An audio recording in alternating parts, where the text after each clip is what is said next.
5 World News. And another major move from the president today, decertifying the Iran nuclear agreement, telling Congress to impose new sanctions or he'll leave the deal completely. Swift reaction from many U.S. allies tonight, and here's ABC's chief White House correspondent Jonathan Karl. Defying some of America's closest allies and even some of his own advisors, the president today declared that Iran is not keeping its side of the nuclear agreement negotiated under President Obama. The Iran deal was one of the worst and most one-sided transactions the United States has ever entered into. The president called on Congress to impose new sanctions on Iran if it does not curb its missile program and its support for terrorism, things not covered under the nuclear agreement. The Iranian regime continues to fuel conflict, terror, and turmoil throughout the Middle East and beyond.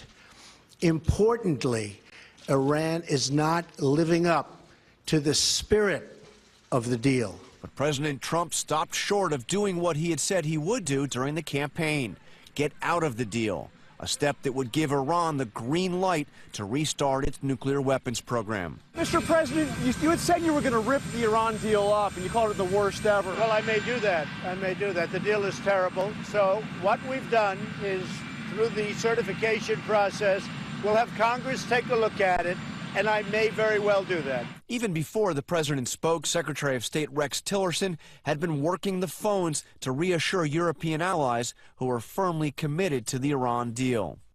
So let's get to John Karl live at the White House tonight. And John, Secretary Tillerson, as you point out there, given the task of calling our allies, what is he hearing on the other end of the line?